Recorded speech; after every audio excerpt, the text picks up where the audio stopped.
está aquí en la mesa el maestro Alfonso Zárate. Alfonso, ¿cómo estás? Bien, primo, gracias. ¿Tú entiendes algo al mundo a partir de las últimas semanas? Cada vez es más... Cada vez es más complicado. Es más complicado.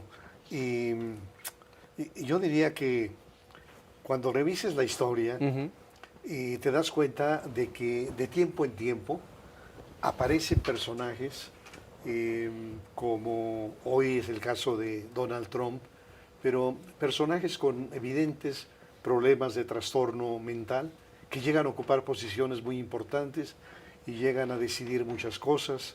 Recuerdo que hace algunos años, por ejemplo, en Ecuador llegó a la presidencia Abdalá Bucara, claro, apodado El Loco.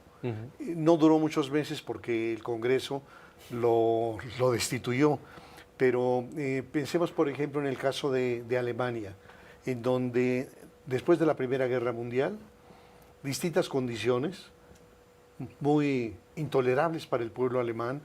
Lo primero, desde luego, el dolor, la frustración de la derrota, pero después la humillación del pacto de paz en Versalles y finalmente el hecho de que la República de Weimar, democráticamente constituida, no había tenido la capacidad para responder a la severa crisis económica y política que experimentaba la Alemania de la posguerra. Y esas fueron las condiciones en las que un personaje como Adolfo Hitler, con un discurso que reclamaba el rechazo a esas condiciones. Es un discurso fundado en el resentimiento, ¿no? Exacto, el resentimiento, el ánimo de revancha de los alemanes, la disposición de respuestas muy inmediatas, muy prontas a la condición de agobio económico, y eso le generó un respaldo impresionante que lo llevó a la cima del poder.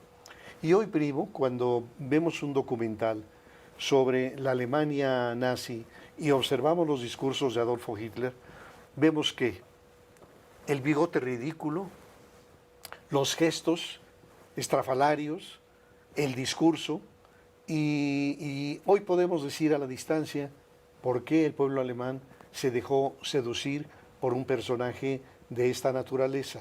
O para no ir más lejos, el caso mexicano. Es decir, yo creo que si hay algunas condiciones que parecen explicar el ascenso de López Obrador y la veneración que genera entre millones de mexicanos, tenemos que partir, por un lado, de la persistencia de la pobreza en nuestro país, en segundo lugar, de lo que generó el gobierno de Peña Nieto, digamos, la rapacidad, la voracidad de esa cofradía. El descaro, ¿no? Así es, el descaro. No solamente soy corrupto, sino que lo puedo presumir porque tengo el poder y qué. Así es. Y desde luego yo creo que hay, por un lado, digamos, en el sedimento de la sociedad mexicana, la añoranza del Tata Cárdenas.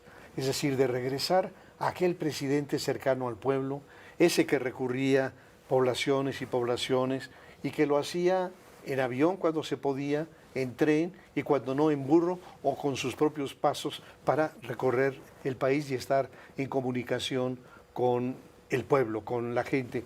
Y López Obrador aprovechó todo eso, entendió muy bien estos sedimentos en el pueblo mexicano y a partir de eso construyó todo un discurso que lo llevó a estas condiciones.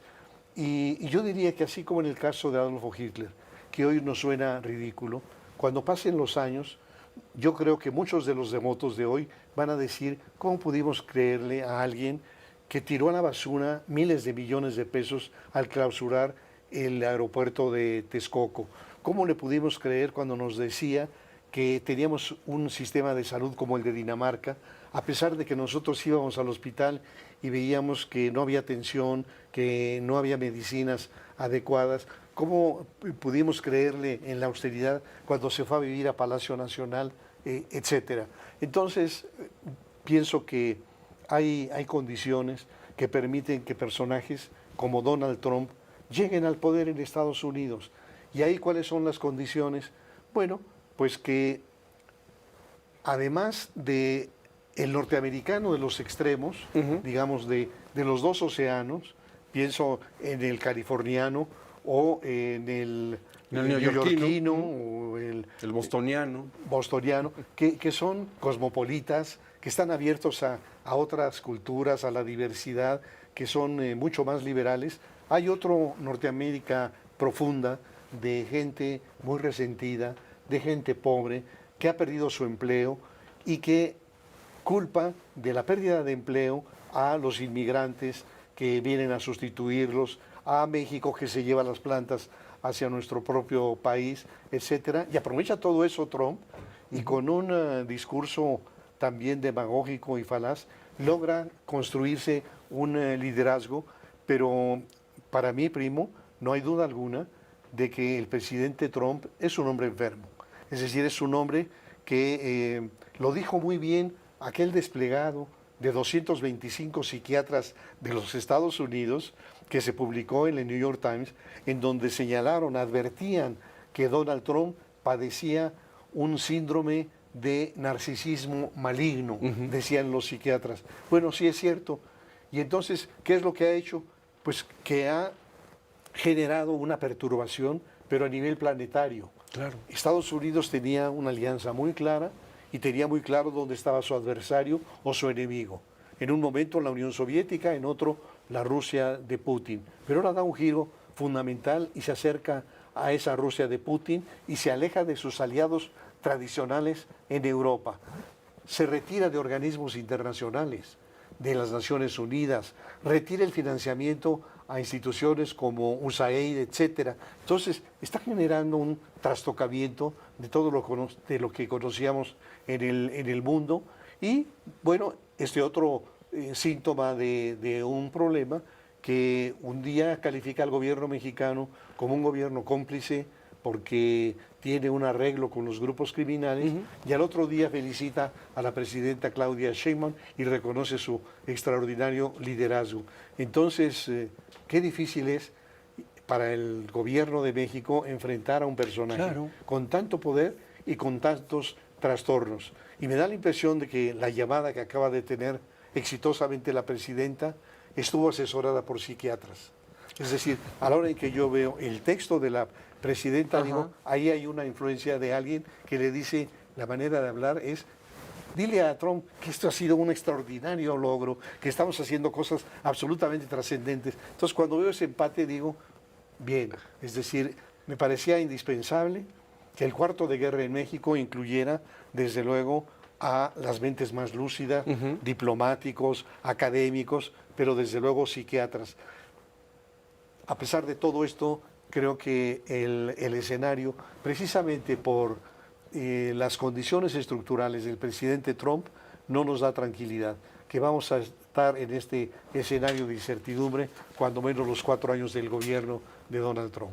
4 años. Hay que recordar que apenas vamos a cumplir 2 meses.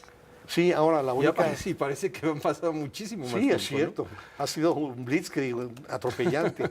Pero bueno, una alternativa desde luego será primero la elección de la Casa de Representantes. Sí. Entonces, la posibilidad de que ahí haya un movimiento y que ese movimiento sí equilibrio. Porque al momento actual, con las condiciones de su poder y del Congreso en manos republicanas, el escenario es notoriamente de incertidumbre. Juan Ramón de la Fuente es psiquiatra. Exactamente, es psiquiatra, ¿no? Sí. E hijo de psiquiatra. Además, sí, de un gran psiquiatra, desde luego, ¿no? Bueno, pues la psiquiatría como un nuevo elemento fundamental de la diplomacia. Así es, de la estrategia política, sí. Muy bien. Pues, Alfonso, muchas gracias. Primo, un gusto. Buenas noches.